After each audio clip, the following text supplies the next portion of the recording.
Jackson on the drive, kicks it out for man. Man, three-pointer, bang! Oh, what a man! Magic down the middle, just what I thought. A hook shot at 12, good! Here's Michael at the foul line, a shot on Elo, good! The Bulls win! They win!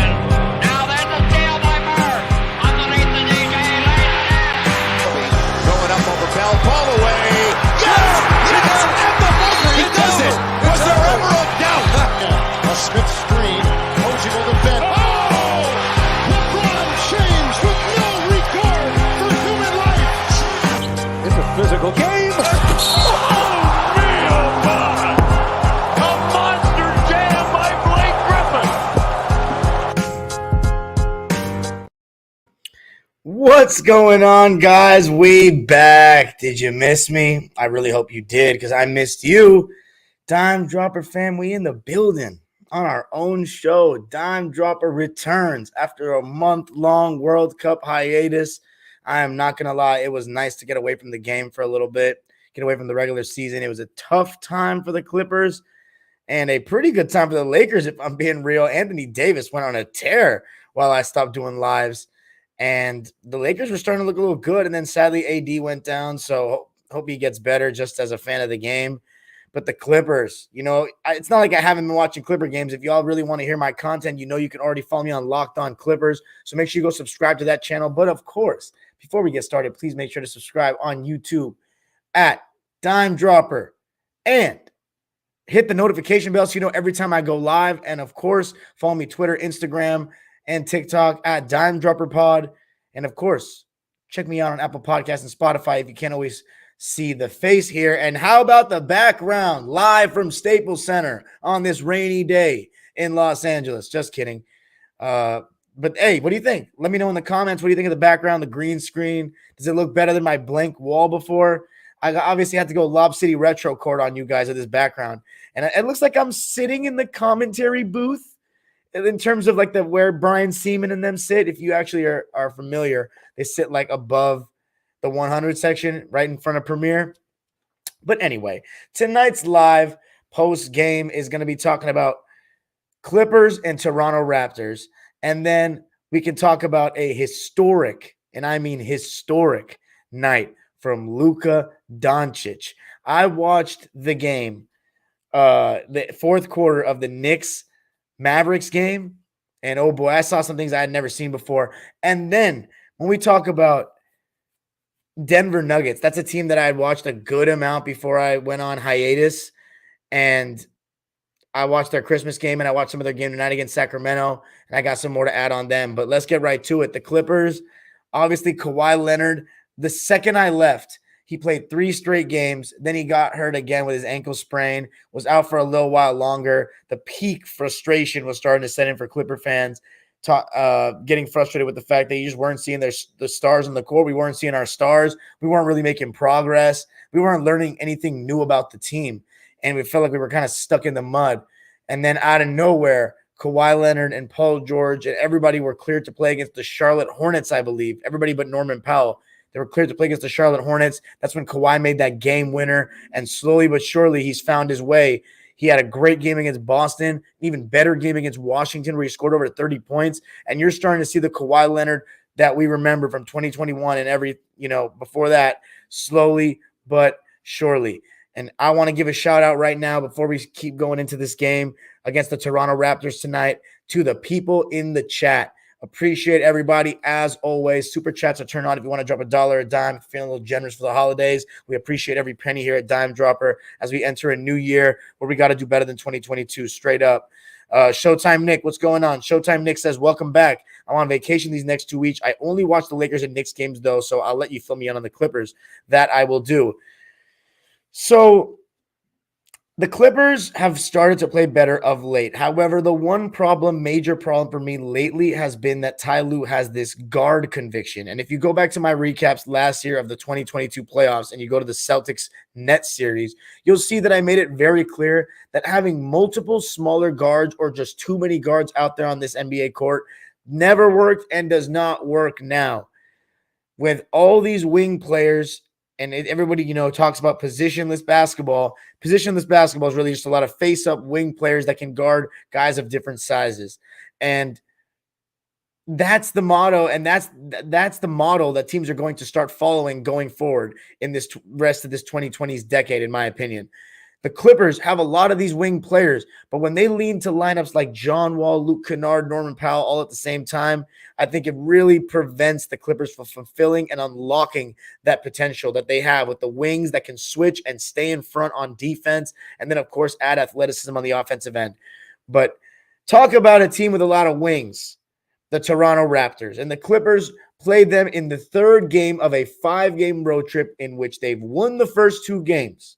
Actually, no, I'm sorry. They lost the first one to Philly and then beat the Detroit Pistons in a wild one last night. A wild one that they should not have won, that when the Clippers waved the white flag, they came back in and won with wings. Nico Batum, Amir Coffey, and Terrence Mann, to be exact. So in this game, off a back-to-back, Kawhi Leonard was load managed in last night's game, so you knew he was going to be back in this one. John Wall was load managed in this one. So that makes Ty Lue's job a little bit easier in terms of not having to play an extra guard, and I think it really paid off. Now, I've seen a lot of people try to turn on John Wall. I don't like what I'm seeing from the fans because I think John Wall has, at times it can be a little bit lazy on defense, but I think he has really put his heart and soul into this so far this season, and he's been pretty available. He plays with a lot of heart, and he seems to genuinely really like being here. I think that at times, what I said the very first second we signed him, and I made that episode on this channel, I said that it felt like we didn't need another guard because Luke Kennard and Norman Powell were already coming off the bench, and we don't need a third guard that's that good that's going to complicate things and make Ty Lue's job tougher. Well, that's kind of what we're seeing right now. And I think it was easier for him tonight without John Wall to kind of navigate the minutes. The Clipper lineups in this game were bigger and better. And you needed that against an athletic team like Toronto, who have been having their own struggles of late, had a big losing streak, have had some injuries here and there. I mean, Precious Achiuwa has missed a lot of games, and they're over 500 when he plays. Siakam missed about 10 games, if I'm not mistaken. And then Freddie V has been out here and there. Scotty missed a couple games. But overall, it's really been Fred VanVleet and Gary Trent Jr. have not been shooting as well as last season from 3. Siakam has continued to improve and is having another amazing season, the best of his career right now, averaging LeBron numbers at 26, 8 and 7. He's been phenomenal. And Scotty Barnes, I've heard that he has made a little bit of elite playmaking, but overall, he's averaging even less points than last season and doesn't look like he's really taken a second step in this second season. And right now, the Raptors find themselves a little below 500, 15 and 19, and the 10th spot in the Eastern Conference. But I think they'll turn it around to the point where they get the 8th seed. But they're not a very deep team. And when guys like Otto Porter and Precious Achiuwa, who are supposed to be their bench guys coming off the bench, are not playing, that forces the guys like Siakam and Scotty Barnes and Fred VanVleet to stay healthy and have to consistently produce because they don't really have that much else. They have a lot of young players that are very raw, like Chris Boucher and Christian Koloko and Delano Banton and even Malachi Flynn, but he's been pretty good of late from what I've seen and heard. So I knew this game wasn't going to be easy. But, man, it was a very good Clipper performance tonight in this one. And I think it was a slowly but surely kind of effort. In the beginning of the game, I thought the thing that stuck out was the Raptors' length, which you're going to get. OG Anunoby's having a career year right now, playing really good defense. He obviously knows Kawhi well from the year that they were together, and he was doing a really good job getting over screens and contesting shots and making sure that he was right in Kawhi's face when he was shooting those jumpers. And one thing I've noticed about Kawhi, honestly, since he's probably joined the Clippers, but definitely a little bit so far this season, is he's not as quick turning the corner on pick and rolls as Paul George or other guys on our team. And I don't know if that's because he's just steps slower or because he has such wide shoulders that he just doesn't get into the, those slippery cracks to kind of just get underneath the guy and make him and get him on his back or get that guy on his back. But let me know what you think in the comments below if you've noticed that. It seems like he has not been able to he doesn't turn the corner the same way. What he likes to do is he puts his shoulder into this defender that's trailing him or on his hip to create separation. Sometimes he even throws a pump fake in there, and then he still gets his shot off. But depending on if the guy has length and has size, sometimes it's a really tough shot. But he was making some nice passes, I will say. Found Marcus Morris Sr. for a first quarter three, found Paul George for a trailer three, and Sr. and Paul George each hit 2 threes in the first quarter. And the Clips missed a good amount of threes, a good looks from three in the first quarter.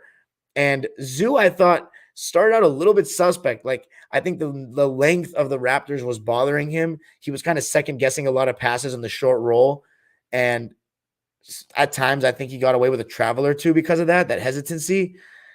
But he was still making a huge impact on the glass and had damn near a double-double after the first quarter because the Raptors don't really run with a center. You know, they ran with Siakam, Hernan Gomez, Juancho Hernan Gomez, OG Anunoby, Scotty Barnes, and Fred VanVleet in this game starting, while the Clippers went with Reggie, Paul, Sr., Kawhi, and Zoo.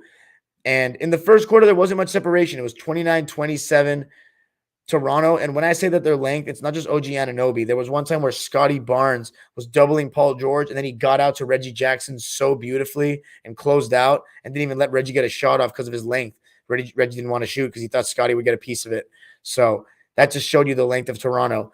But the second quarter is when the Clippers kind of started to show what they were about. They outscored the Raptors 33-27, and a guy that was having an emotional night, it was really about him tonight, was Norman Powell. This was his first game playing in front of the Toronto Raptor crowd, the crowd that saw him drafted in 2015 and go on to be on the team for 5.5 years and had some great moments in a Raptors uniform in the playoffs.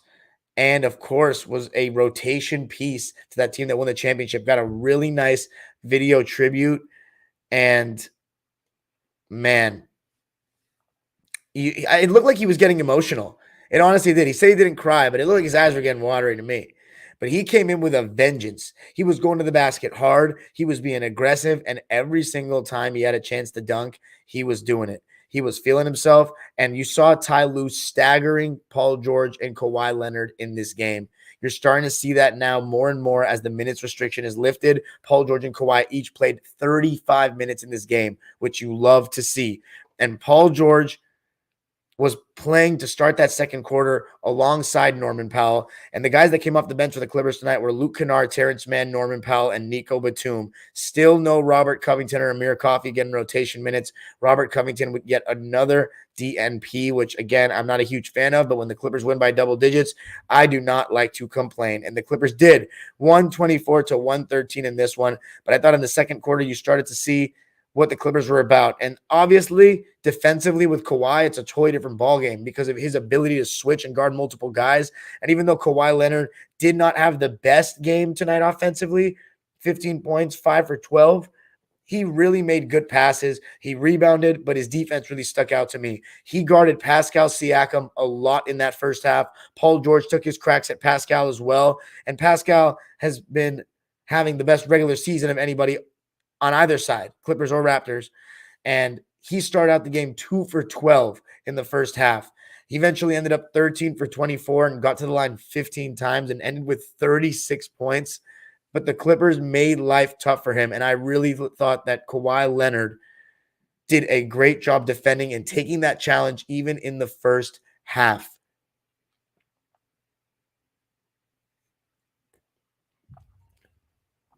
But it wouldn't be easy because OG Anunoby was hooping. Hit a three, got to the lane for another floater in that second quarter. He actually had a good game, 18 points and 5 rebounds, 5 for 9 from the field. But he played 44 minutes, which is a lot when you're getting beaten by 11 in a regular season game, especially in today's NBA. However, Reggie Jackson was another guy who had a very solid game for the Clips tonight. He and Norman Powell had 11 points each at the half.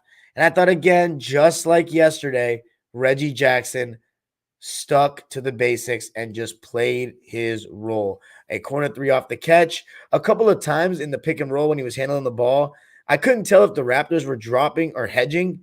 it was kind of like they were playing in the middle of it. It was kind of like a drop, but the drop defender was a wing player, like a Scotty Barnes, that kept backpedaling. And Reggie got into the lane for a couple of floaters, and he's got floater game. He always has. Made him pay a little bit there, and just had a really good second quarter, Reggie Jackson. I really liked it. But another guy who was going head to head with Norman Powell was the guy that actually was traded to Toronto for Norman Powell, and that was Gary Trent Jr. He was making some tough shots, tough jumpers, shots with guys closing out on him and doing a good job of doing so, and still hitting shots, even hitting a couple of jumpers in pick and roll, floater and pick and roll. He was really killing the Clippers off the bench. But Paul George was the standout, in my opinion, for the first half in terms of the Clippers. 16 points. He hit 3 threes. He was pretty aggressive and just it was coming easy to him. Again, when Kawhi's out there, he makes life easier for Paul George. He gives him the opportunity to attack closeouts more, get open threes, get in transition when all eyes are on Kawhi and they swing the ball to the opposite side and defenses have to scramble with Paul George able to take guys off the bounce and then make plays. It's a totally different game. And Norman Powell was just equally as aggressive, if not the most aggressive player of any Clipper. And he was attacking closeouts left and right, trying to get to the basket whenever he could. And the Clippers were up 60-56 going into the third quarter. And that's when everything changed, the third quarter. And the third quarter was the one that hurt the Clippers last night in Detroit. But Toronto, apparently, according to my really solid Raptors followers that I follow on Twitter, shout out to all of them, they said that the third quarter has been an issue for Toronto. And that was a very clear thing in this game. And again, the Clippers defense is good. It's basically Zubats and drop coverage. He's done a very solid job all season, and he did a really good job tonight. He was a presence, even though at times I think he's been a little slow lately, but I thought tonight was a lot better from him. Contested shots at the rim and made his presence known defensively and offensively. I mean, on the offensive glass, he was fantastic. And I thought in the second half, he was phenomenal, just totally dominated. He was turning back into Zushak like we saw against Indiana when he went 31 and 29 like he was fucking Wilt. Man, Zoo was all over the offensive glass. He was garnering so much attention. It seemed like 3 or 4 Raptors would collapse onto him and foul him and are just swiping at the ball. I thought he was doing a great job of just dominating these little Raptors, these little dinosaurs who are big and long, but they do not have the height. Can't teach height, I heard one time when one of my good friends threw a pass way over my head. Thaddeus Young played 10 minutes. Chris Boucher played 9 minutes, but Malachi Flynn and Gary Trent played 26 and 30 minutes respectively, with the 30 coming from Gary Trent, who had 20 points off the bench on 8 for 16 shooting and 2 for 4 from deep. So he did his part, in my opinion. But I will say, Norman Powell made it his job to try to go at Fred VanVleet and Gary Trent. He was really aggressive, and he wanted to prove a point. You even saw him screaming after dunks. He was showing a little bit of emotion there, and I fuck with it, and I'm not gonna lie. Norman Powell has been just phenomenal of late. I got to give him so much credit. The way he's bounced back from the start of the season, he has moved to that bench and he has embraced that 6-man role. And I'm really happy because I think his game is tailored to that. Honestly, come in, get buckets. You don't have to be some great defender. Just play hard, do your best, and do what you do in that. Score the basketball from all 3 levels and continue to get to the basket and get to the foul line. And he's doing that. And he's got championship experience doing that. So I'm really happy with Norman Powell of late. And I thought for me, he was my overall player of the game just because of his aggressiveness. Like when he came into the game, he was treating it like it was a playoff game. For him, it clearly meant a lot. 22 points for him. He also had 3 steals. He was +9 in the plus minus, 8 for 14 from the field, and 2 for 3 from deep, and made all 4 of his free throws. Norman Powell, salute, my guy. In 23 minutes, 22 points in 23 minutes. We'll take that, champ. Just need you to, double up that ring count this season, my friend. But Paul George, he continued to be good. And Zubats in the third quarter, the story was really him, taking advantage of the no centers on the Raptors side. And Toronto, I think their offense is pretty clunky. I think they play a lot of one-on-one, And because they're all wings, they don't really have many post players, even though Scotty Barnes and Siakam do a decent job posting up. I think they don't lean into that as much because everyone says the post up is dead. But the thing is, teams are going to double them in the post, and their shooting is putrid. Like, they're one of the worst three-point shooting teams in the league, especially when Fred VanVleet and Gary Trent Jr. are shooting significantly worse from three this year. That's definitely been something that's hurt them. However, I do think they will return to their normal selves. And Gary Trent Jr. with this game is showing that, it's still not out of character for him to shoot this way. So I think Toronto will return back to that, but they don't have much shooting even with that. It's been a problem for them for a little while now. And teams are going to double in the post if they do that. But honestly, it's not that different than teams loading up at the top and Scotty Barnes or Siakam taking a contested 18-footer. It's really not that different. And the Clippers were able to switch and getting over screens, Paul George, Kawhi, Nico, Marcus Morris. It's totally different when you have a bunch of wings out there. And when we went to the bench, it was a lot of Luke Kennard alongside. Like, Luke Kennard is the smallest guy with Paul George, Nico, Marcus, and someone else, and Norman Powell. Reggie and Kennard was the smallest we were going in the backcourt. I just really liked it. That's the way it has to be. It has to be size. And that's what makes life tough on the opposing team and forces them to play one-on-one. Kawhi did such a good job defending on and off the ball. He got a couple steals. He had a couple of blocks. Sorry, 1 block and 1 steal. But he was just everywhere. He really felt like he was everywhere on defense, and he was playing with some extra motivation. There was even one time where OG Anunoby was on a fast break dunk, and Kawhi Leonard was chasing him from behind, and he straight up went for that block. So I was pretty happy to see that. And I just love the way Kawhi Leonard's looked lately. Just, he's playing hard. He's trying to test his body out. And, man, he's doing his thing. And Norman Powell was doing his thing. Scored the last 11 points of the third quarter for us. Hitting threes, getting to the rim, dunking the basketball. Clippers outscored the Raptors 37-26 in the third. Got a lot of good shots. And in the fourth quarter, Powell still went strong. Terrence Mann came in and was active, scored on a back cut. Ivica Zubac was dominant on the glass, finishing around the rim. And Kawhi and Paul just closed it out, made a couple of big plays. I thought that the Toronto Raptors, they have a tendency to really try to smother stars and make them pass to their teammates and make role players beat them. And besides OG Anunoby's and Pascal Siakam's good efforts guarding Kawhi and good contests, there were a lot of moments where they doubled up Kawhi, even triple-teamed Kawhi at times. And the other guys on the Clippers made shots. Reggie Jackson, 9 for 15 from the field, 2 for 6 from 3, 20 points from him. He's been fantastic in 2 consecutive games. He played 31 minutes tonight. I love me some catch-and-shoot Reggie. He was great. How about Marcus Morris? 10 points, 3 for 7 from the field, 2 for 6 from deep. I think he played a little bit too much. I'm not going to lie. 28 minutes when he was 2 for 6 from deep. I believe at halftime he was 2 for 6 from deep. And Terrence Mann is only playing 12 minutes. I have a little bit of an issue with that. But overall, Marcus Morris got in double figures. 3 for 7 is not bad at all. He was fine. And Nico Batum started out 0 for 5 from 3. All his shots were threes, and he ended up 3 for 8. But it's not even about the threes with Nico. All the other things he does, he rebounds. He can guard everybody. He is so intelligent, is a communicator, makes these little plays. 9 points, 7 rebounds, a big 3 in the left corner in the fourth quarter to close the game out. And when he hit it, I knew that was game. And Kawhi Leonard, Paul George made a plethora of great plays, finding guys and just being leaders and getting the job done.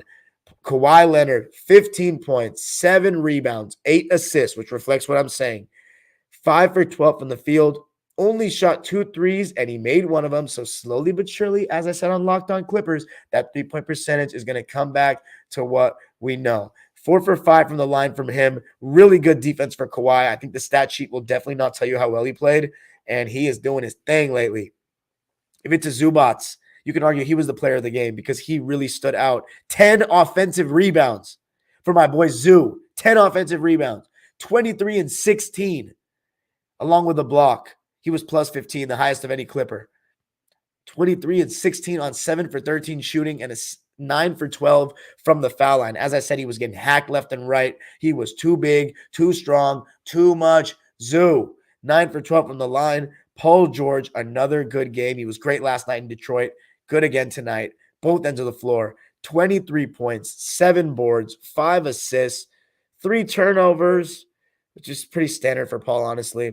9 for 18 from the field, 50%, and 5 for 9 from deep. Only thing I don't like, no free throw attempts, which was not the case last night. But 35 minutes of play, he did his thing. I already talked about Nico. Terrence only 2 points in 12 minutes, which I didn't really like. Kennard, a very rare occasion where he had a donut, 0 for 4. And I also want to say I am wearing my Luke Kennard shirt right now that says Nuke. You can find that on LAClipset.com. Shout out to my man Ernie. Check out his site. He makes Clipper merch, including a Dime t-shirt. I got to get my Dime t-shirt, but you can go get your Dime t-shirt. We're going to have merch eventually on Dime Dropper, but check out his website for my face, literally my face with the Clipper logo on your chest. You should go and get that shit on LAClipset.com, including more Clipper merch, Clipper Nation. So show my love to my boy Ernie because he works hard. But you know who else worked hard? The Clippers tonight. They really did on both ends of the floor, and I'm really proud of them, especially on a back-to-back when they arrived in Toronto, according to Lily Batum, the wife of Nico Batum, at 2 a.m. Eastern Standard Time last night. So bravo to the Clips for getting it done. Luke Kennard had a rare donut, but Norman Powell was my player of the game. 22 points on 8 for 14 shooting in 23 minutes. Just aggressive. And one thing I really loved, probably the best statistic for the Clippers tonight, 39.5% from three is good. 48% from the field is good. 82.6% from the foul line is good. But 9 turnovers, that's the one. That's the one, baby. Toronto, well, Pascal Siakam ended up having 36 points, but I was never afraid at any point. The one thing I loved about the Clippers tonight, they were up in the second half like the whole time, and they never let the Raptors get within single digits. They kept them at 12. That was incredible. I have not seen the Clippers hold on to a lead like that in a very long time. So props to them. Really loved it. Pascal, 36 points, 9 boards, and 5 assists in 41 minutes of play. Playing a lot. They were really not in that game to me in the fourth quarter. 13 for 24 for him. 0 for 4 from deep. 10 for 15 from the line. So I feel like he should be doing better there. Juancho and Gomez had a donut in 9 minutes. 0 for 5. 4 of those were threes. So nothing from him. Fred VanVleet, thought he wasn't that great. Pretty quiet. Clippers went on him on defense. He only played 23 minutes, I think, as a result.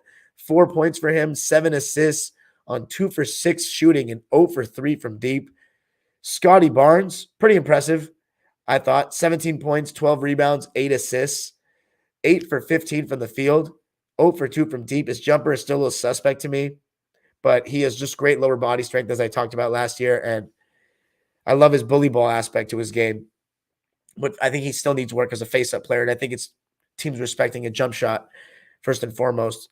Talked about Anunoby, 18 points on 5 for 9 shooting, and I must say that I just did not expect OG Anunoby to sound how he does, and it's pretty funny, and he's a funny guy. I'm a fan of his game for sure.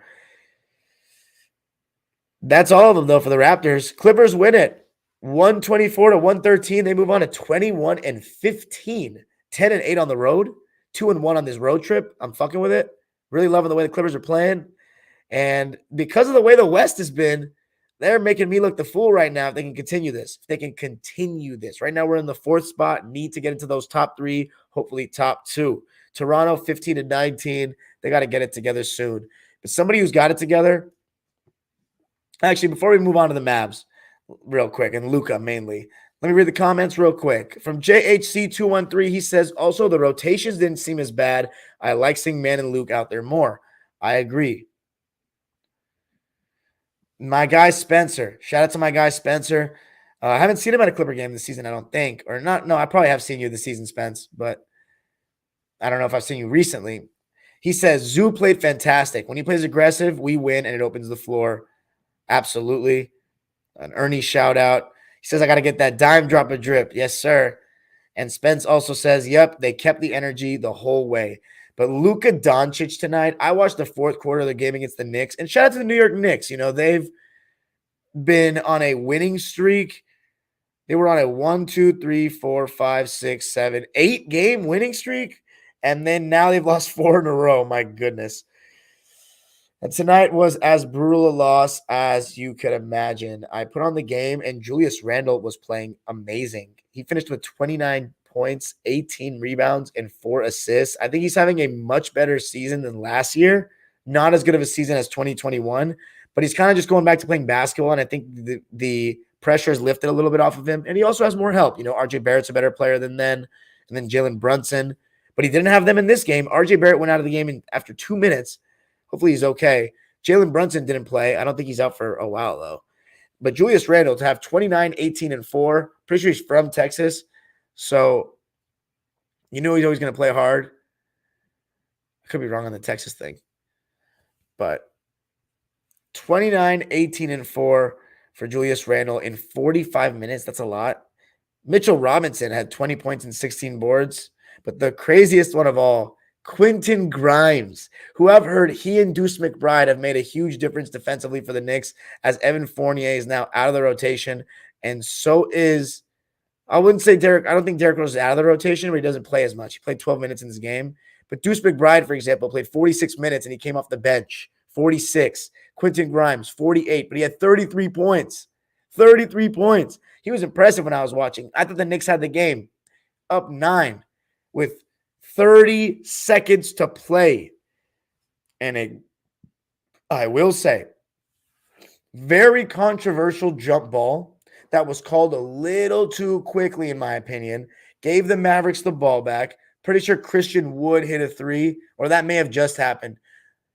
LUKA had an and one on a putback, and it was great, almost Larry Bird-like instinct and timing. He saw that Tim Hardaway was just going to chuck it up. It was a deep 3, and it was short, and LUKA followed up and got an and one.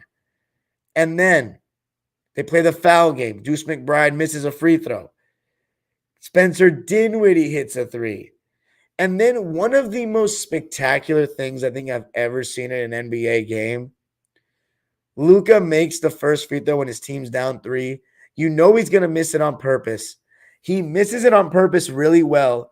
It's a scramble in the air for the ball. It touches about 4 different hands before touching 2 Knicks players that went for the same loose ball. They couldn't hold on to it. It falls into the hands of Luka Doncic in midair, who still puts it in.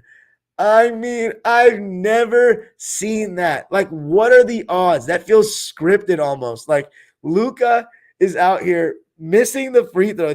Like, you're happy that LUKA's at the line because you know that if it's going to be a miss, he's going to miss on purpose. It's going to be a good miss because LUKA's just like that. And for the ball to hit so many different sets of hands, at the end hit 2 Knicks players, and then it comes right back into the hands of the golden boy himself.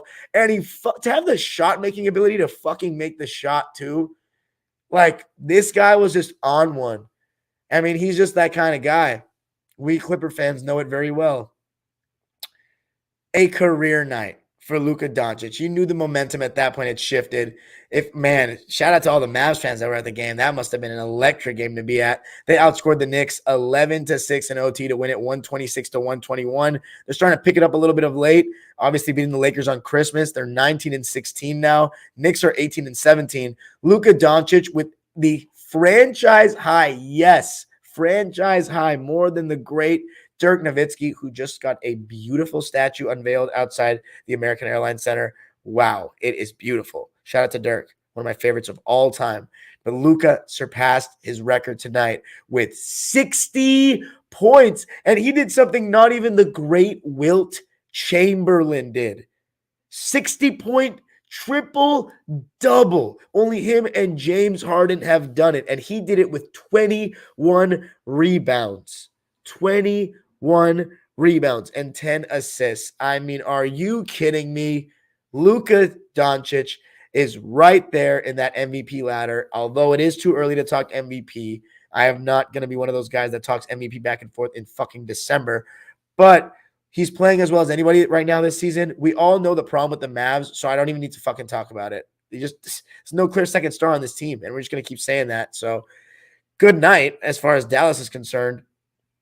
Let's read some of the comments. Kyle Sticks says, has RJ been playing well recently? I remember he was asked to start the season. I've heard that he's picked it up. But I would have to talk to more Knicks fans for that.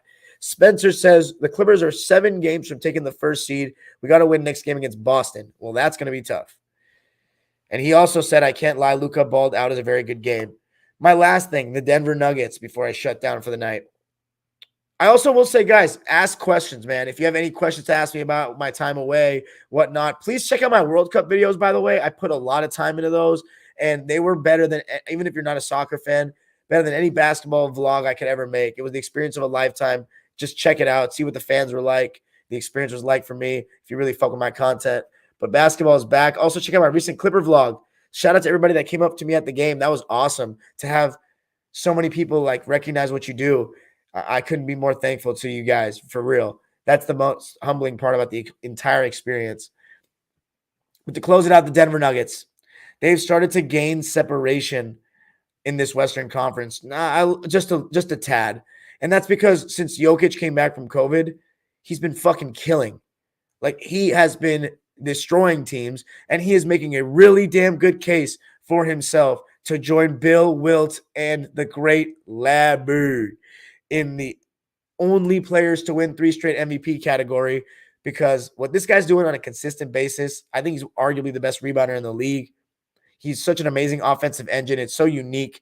I've never seen a situation where a center gets the rebound and the point guard just turns his back and walks down the court and gets ready to spot up. It's unbelievable.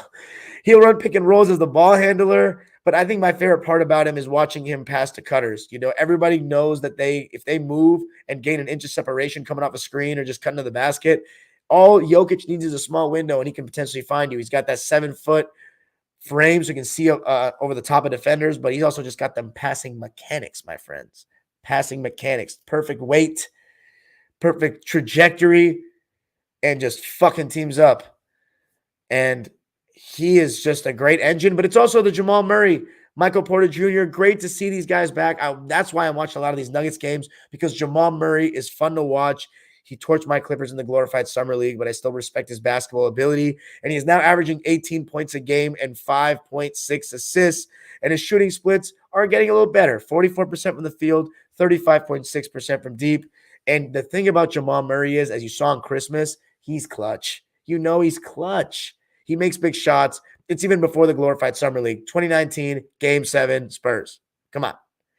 If you know your recent history, Jamal Murray hoops in big moments. And a guy that I've also been extremely impressed by this season, Aaron Gordon. Playing really good basketball on both ends of the floor. His cutting is fantastic. His defense is fantastic. And he's athletic as shit. He's averaging 17.5 points a game and 7 rebounds on this team. And he's shooting 61% from the field and 39% from 3.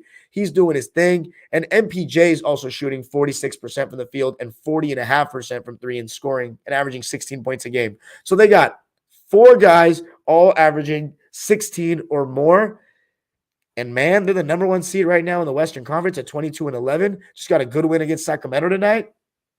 And yeah, they're a problem. And I don't mind if the Nuggets finish better than the Clippers in the regular season. They're one of the teams I said are going to be right in that mix to win the championship. They're one of the few great teams in the league. I really don't think there are a lot of great teams in the NBA right now. I think there are a lot of good teams in the Western Conference. I think everybody's beating each other up because they're all fairly mediocre and good depending on who's playing or not.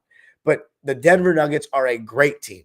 They have a superstar that's going to be one of the best centers to ever play when it's all said and done. Where he's going to be ranked, I don't know. That's the toughest position to get into like the top 10 of. But Jokic is special, no doubt. And I've said that since 2017, before I even had a show, when he dropped triple doubles on DeAndre Jordan, made us look silly. So, but Jamal Murray is also a really, really fantastic player that I think needs to continue to be aggressive. And I think at times he's aggressive, but in terms of shooting the ball, he needs to be. It can't just be Jokic ball. He needs to run pick and rolls as the ball handler, because that pick and roll with him and Jokic is unguardable as well. It's a nightmare to guard. But Denver Nuggets, they're a big problem. Clippers need to still finish top 3, though. I still stand by that conviction. Top 2 would be even better. And I think we can. I think the Pelicans are going to, even though they're playing great, even without Ingram, Zion's been unbelievable. I love Zion now. He won me over, especially with that comment he made about Earl of Pearl Monroe and like these throwback players that he was introduced to as a kid. That's a student of the game kind of comment. So Zion, you've got a fan in me. You've got a fan in me. And I like him even more than Ja now. And I was Team Ja the whole way going into the NBA draft. But you know why? And because Ja's a dime dropper. But you know why I can't like Ja more than Zion anymore? Besides the fact that he gave props to the old. It's on the fucking teddy bears.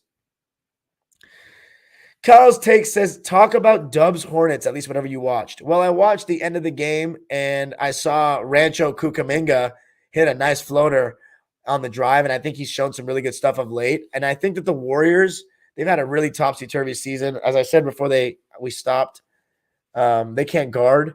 But at home, they've been really good.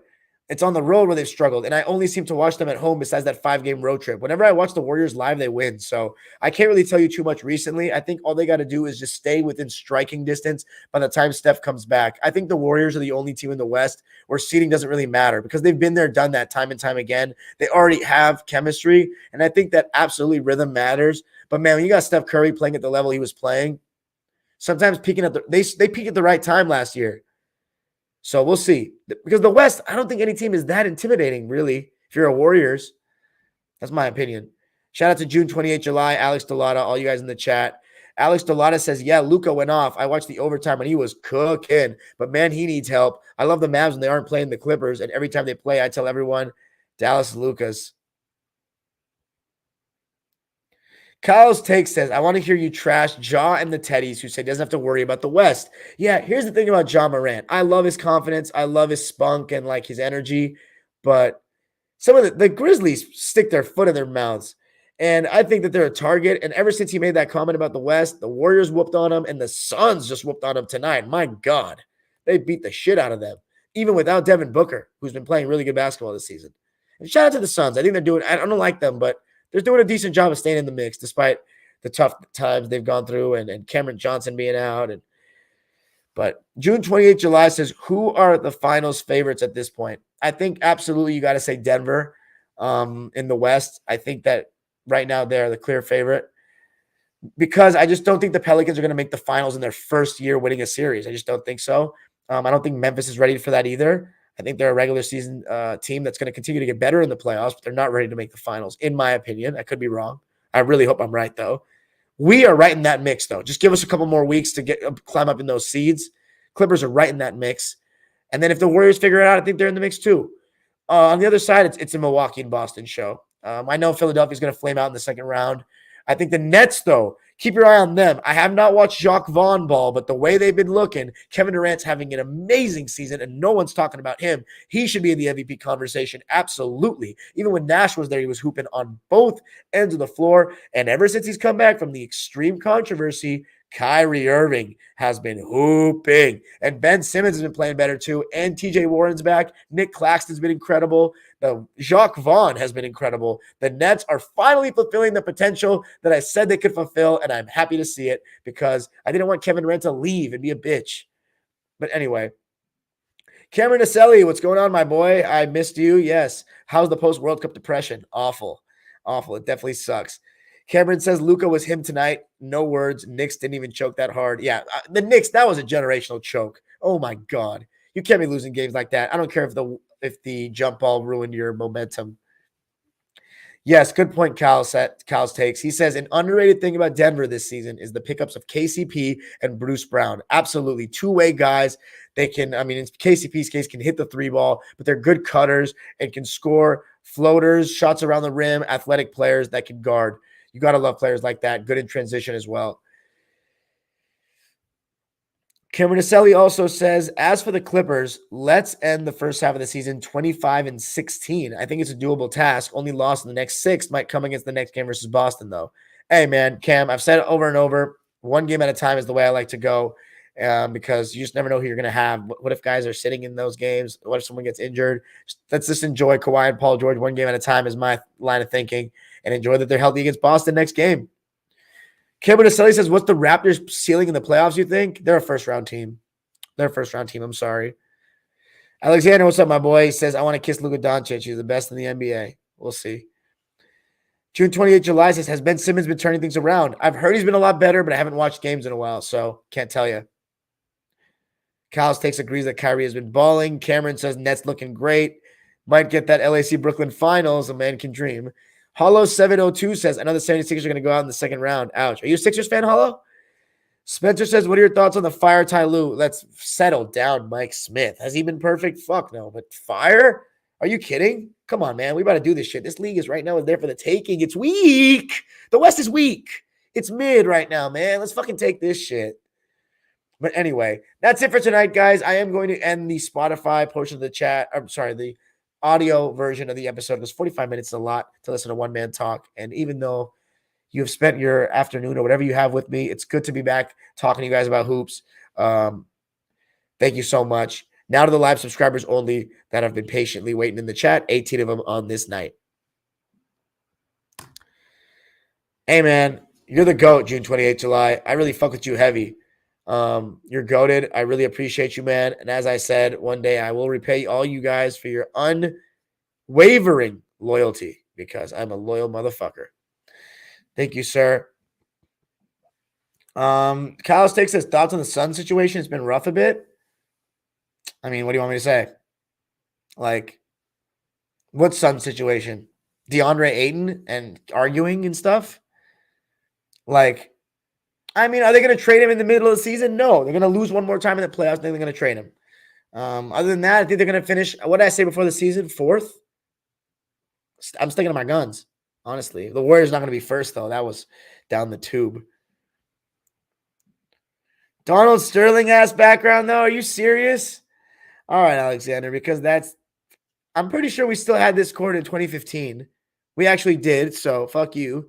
But thanks, Nick Pillow. Finally caught you at 2 a.m., my fave Clippers fan. Hey, thanks, man. I really appreciate that. Keep doing what you're doing. I really appreciate you, June 28th, July. Hey, January 2nd, is that the Miami Heat game? Yo, Spence, you got an extra ticket, bro? Come on now. You got an extra ticket, man. Shoot me. Alex Derlada says, man, fuck the Suns. Damn right. Alexander says, I love you. Love you too, man. That guy Spencer says, oh, gosh. What does that mean? Kyle Stakes says, Wiggins' injury is so strange. He's been out a while now. Yeah, and he was actually playing well. Fine. You know what? We'll travel. We'll go somewhere else. What do you guys think? Live from Staples Center in downtown Los Angeles, it's the Dimey Guy. Fucking your bitch. No, I'm just kidding. Imagine. Wow, look at this. It looks a little, but see, here's the thing. No one would be sitting here, you feel? Who's sitting here across the street from Staples Center? If anybody knows this entrance, you know that there's nobody sitting across the street. Yeah, you like this? You know what's funny? I'm a nerd for Staples Center because I know that place like the back of my hand. But that's not the font of the Staples Center thing at the letters before they closed. They changed it. How about we travel a little bit somewhere else? To Patrick Beverly's house. Oh, fuck, man. I can't even move. Pat Bev's house. It's just a bunch of bricks. Shit. I walked into the Lakers practice facility. Oh my God. Okay, I'm sorry. Sorry, Laker fans. Was that below the belt? How about your mother's living room? No, imagine. Oh, man. A more recent one. More recent. Like, it looks like an empty game. Who sits here? Nobody.